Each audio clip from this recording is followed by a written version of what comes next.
ఓం నమో భగవతే శ్రీ రమణాయ. చాలా సంతోషం నాయన. ముఖ్యంగా మహర్షుల వారి యొక్క ఆత్మ అనుభవం అది వ్యక్తిగతం కాదు. ఆత్మ అంటే ఎరుక, దానంతటది స్వయం ప్రకాశమై ఎక్కడ ప్రకాశింపదలుస్తుందో అక్కడ ఒక శక్తిపాతంలాగా వస్తుంది. అదే విషయం భగవాన్ అడుగుతున్నారు. దివ్యశక్తి అవతరించటం, శక్తిపాతం మరి రెండు ఒకటేనా? అవును, అది అంతే. వెర్రివాడు వాసనలని, సంస్కారాలని, కోరికలని, బంధాలని పట్టుకుని ఈ మాయలో ఊగిసలాడుతూ ఉంటాడు. ఆలోచన వచ్చిందంటే ఇంద్రియాల వెంట పరిగెడతాడు, కోరికలు తీర్చుకుంటాడు, ఇంకా కొత్త కోరికల్ని అట్టిపెట్టుకుంటాడు. అంటే ఎన్నిసార్లు కోరికలు తీరినా అహంకారము అగ్నికి ఆజ్యం పోసినట్లుంటుంది తప్ప అది అన్నటికీ నష్టం కాదు సుమా. కనుక జ్ఞాని అట్లా చెయ్యడు. స్వరూప జ్ఞానము తెలిసిన వారు ఆ విధంగా ప్రవర్తించడు. వాళ్ళిద్దరిలో భేదం అదేను. ఒక రకంగా తీసుకుంటే జ్ఞాని కూడా మరి ఉన్మాదమే సుమ. ముఖ్యంగా మల పరిపాకము, కర్మస్వామ్యము, శక్తిపాతంలో ఒక అర్థం అంతా ఒకటే. ఇందాక చెప్పినట్లు ప్రతి ఒక్కరూ తన సంస్కార గతిని సాగిస్తూనే ఉంటాడు. తానే ఆత్మవై ఉంటూ తనకు తెలియదంటాడు. ఎంత చెప్పినా నీవే ఆత్మవని అతడి ఊహకి, మనస్సుకి, ఇంద్రియాలకి అది అందదు. అప్పుడు మనస్సు ఉద్వేగంతో కొట్లదించుకుంటుంది, ఉరకలు వేస్తుంది. నిజానికి ఆ శక్తి ఎదుట తాను ఒక నిస్సహాయుడు అనుకుంటాడు. ఒక ఉప్పెన పోస్తే నీవు కొట్టుకుపోయినట్లు నేను ఉన్నానన్న ఎరుక ఎదుట జీవుడు నిలవలేడు. తనతో పాటు దేహము, సంసారము, జగత్తు కూడా ఎగిరిపోతుంది. అంతేగాని నీవు శక్తిపాతం వల్ల కలే అనుభవాన్ని నీవు అక్కడ ఉండవు అనుభవించటానికి. నిజానికి ఉన్నది శక్తిపాతము. అంటే ఆజ్యధారగా నేను ఉన్నానన్న ఎరుకతో పరిధులు లేక, దిక్కులు లేక అది అనంతంగా తనకు తానుగా తనలో అది ప్రకాశిస్తూనే ఉంటుంది. ఆజ్యధారగా అని చెప్పుకోవచ్చు. ఈ మాయలో ఏదైనా బోధించటం ఎంత చెప్పినా పక్వచిత్తులకి మాత్రమే అది అర్థమవుతుంది. ముఖ్యంగా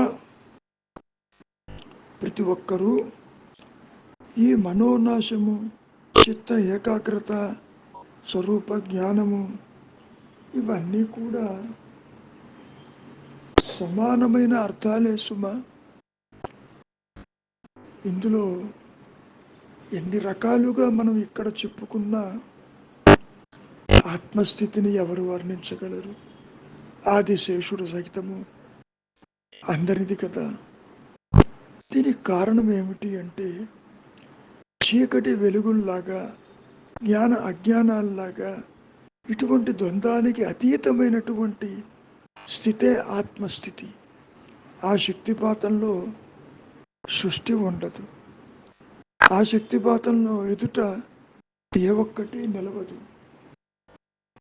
ఉప్పెన వస్తే సర్వము కొట్టుకుపోతున్నప్పుడు ఏ ఒక్క వస్తువైనా కంటికి కనపడేది అక్కడ నిలిచి ఉంటుందా?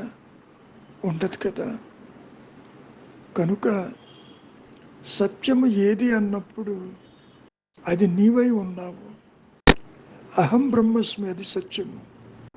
నేను ఉన్నానన్న ఎరుక మాత్రమే సత్యమై, నిత్యమై, ఏకమై, అనంతమై, అద్వితీయమై, స్వప్రకాశమై. దానికి అన్యం ఉండదు. దానిని తెలుసుకోవటానికి మాయలో ఏ ఎరుక లేదు, ఏ వస్తువు లేదు. అదంతే. దాన్ని ఎవరు వర్ణించగలరు? వర్ణించటానికి ఈ మనస్సు అక్కడ లేదు కదా. అంతవరకు దేనికి? మీ అనుభవం చెప్పండి. నీవు నిద్రపోతున్నావు. నిద్రలో ఏముందో నీవు చెప్పగలవా? ఎట్టి జ్ఞానస్థితి ఉందో చెప్పగలవా? అయినా నిద్ర అనుభవం ప్రతి ఒక్కరికి సుఖప్రదంగానే ఉంది కదా.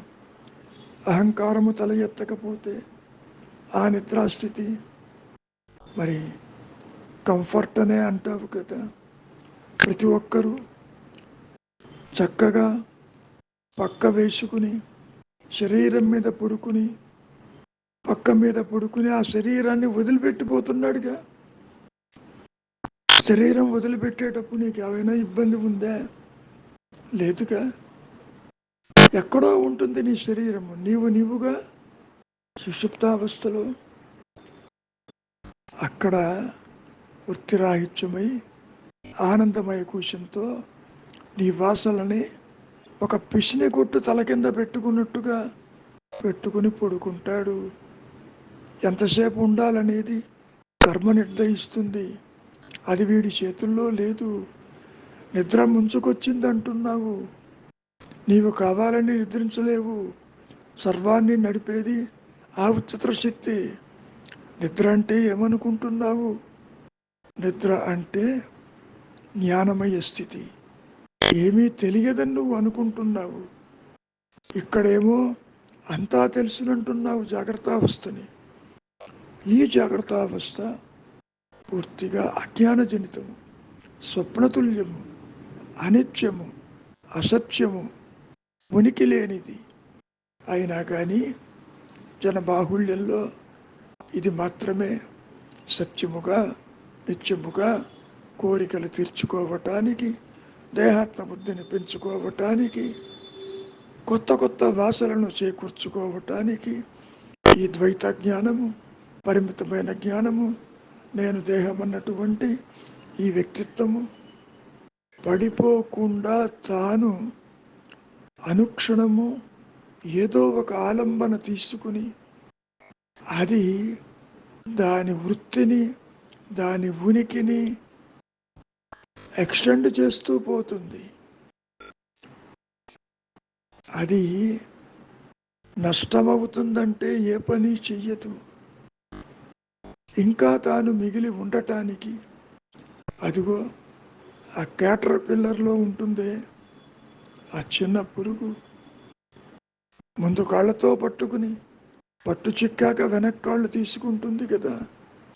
అదే రీతిలో ఆలోచన సమూహంతో ఒక విషయాన్ని పట్టుకుని దానితో సంచరిస్తూ ఇంకో దాన్ని పట్టుకుని ఆ విషయాన్ని ఫాలో అవుతూ ఇట్లా విషయము తరువాత ఆలోచన తరువాత ఆ లోకాలని, ఆ స్థితులని, ఆ గతులని పట్టుకుంటూ ఈ మాయా నేను ప్రవర్తిల్లుతుంది నాయన. ఎప్పుడైతే పట్టు చిక్కదో అంటే ఆలోచన వైపుకు వెళ్ళదు, ఇన్స్టంటేనియస్గా అది తన మూలంలోనే ఉంటుంది. ఒక్క విషయాన్ని బాగా గుర్తుపెట్టుకోండి. ఆలోచన లేని మనస్సు ఆత్మే. కానీ నీవు ఆలోచన లేకుండా ఆత్మను చూడాలని అనుకుంటున్నావు అంటే దాని అర్థం ఏంటి? ఆలోచన లేకపోతే నష్టం కావటంలే. నిద్రలో నష్టమైందా? లేదు కదా. కాబట్టి నీవు ఎంత ప్రయత్నము చేసి అంతర్ముఖుడు అయినప్పటికీ అనుగ్రహము చేతనే ఆత్మ ప్రకాశించి ఈ ద్వైత జ్ఞానం అంతా, సృష్టి అంతా, అవస్థలన్నీ కూడా జనన మరణాలు లేకుండా అదృశ్యం చేస్తుంది. వెతకటానికి జీవభావన, వ్యక్తి భావన, కర్తృత్వ భావన ఎక్కడా నీకు కనిపించదు. దీనికి ముఖ్య కారణం రెండు నేనులు లేవు. నిజంగానే రెండు నేనులు కనుక ఉండినట్లయితే ఒకదాన్ని ఇంకోటి తెలుసుకోవాలి, అది జరగదు. కనుక నాయన, నీవు చెయ్యవలసింది తీవ్ర వైరాగ్యముతో నిశ్చలత్వానికి రా. తిరిగి వెనక్కి పోవాలన్న సంకల్పాన్ని విడనాడు. నీకొచ్చే ప్రతి సంకల్పము నిన్ను నీ మూలం నుంచి దూరం చెయ్యటానికే అది పనికొస్తుంది. ఆలోచన లేని స్థితిని అలవాటు చేసుకో. ముఖ్యంగా ఈ జాగ్రత్తావస్థ నీకు ఎందుకు సత్యంగా ఉన్నది? అలవాటైంది.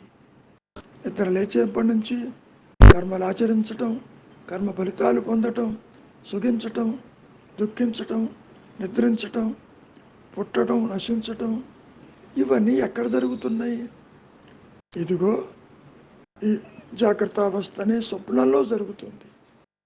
ఇదేమీ సత్యము కాదు, దీనికి ఉనికి లేదు. ఈ అవస్థాత్రయములు మూడు కూడా ఒక దాని మీద ఆధారపడి ప్రకాశిస్తున్నాయి. ఏ విధంగా అయితే చంద్రుడి యొక్క ప్రకాశము సూర్యుడి మీద ఆధారపడి ఉన్నదో, సర్పరచు భయభ్రాంతిలో పాము యొక్క ఉనికి, మాయా ఉనికి తాడు మీద ఆధారపడి ఉన్నదో, ఇంకా చెప్పుకోవాలి అంటే ముచ్చపు చెప్పులో వెండిని చూస్తున్నావు. ఆ వెండి యొక్క ఉనికి ఎక్కడ ఉంది? ముచ్చపు చెప్పులో ఉంది. తీరా పరిశీలిస్తే వెండి కానీ, పాము కానీ, జీవుడు కానీ లేడని తేలిపోతుంది. నీకు దుఃఖం ఎందుకు కలుగుతుంది? అవిచారం వల్ల. విచారం చెయ్యటం లేదు నాయన. నీవు కర్తవని, నీవు వ్యక్తివని, నీవు దేహమని, దేహం యొక్క ధర్మాలు నీ ధర్మాలని, పుట్టి నశించేది నీవని అనుకుంటున్నావు. కాబట్టి దాన్ని నీవు నిజమనుకుంటున్నావు. జాగ్రత్తావస్థ కూడా స్వప్నతుల్యమే. ఇది ఎంత స్వప్నతుల్యమైనా ఆత్మను విడిచి లేదు సుమా. ఆత్మ అనే తెర మీద ఈ జాగ్రత్త స్వప్న సుషుప్తలు జాలివారిపోయే దృశ్యాలు లాంటివి. ఏ ఒక్క దృశ్యము కూడా ఆత్మని అంటలేదు. తెర మీద ఎన్నో బొమ్మలు పడుతున్నాయి, సునామీలు వస్తున్నాయి, అగ్నికీలకాలు వస్తున్నాయి, భూకంపాలు చూస్తావు. ఎన్ని చూచినా మరి తెరకి ఏమైనా ఇబ్బందే లేదు కదా. ఇక్కడ కూడా నీవుగా నిలిచి ఉన్నటువంటి ఆత్మస్థితి యందు ఉన్న సత్యమందు జీవుడికి, జగత్తుకి, ఈశ్వర భావనలకి తావేది. నిన్ను ఆత్మగా తెలుసుకోవాలని నీకు ఉండదు. ఎందుకని?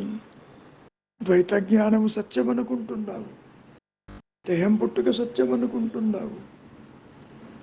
కృష్ణ పరమాత్మ గీతలో అదే చెప్పారుగా, పుట్టిన దానికి మరణము తప్పదు, మరణించింది పుట్టక తప్పదని.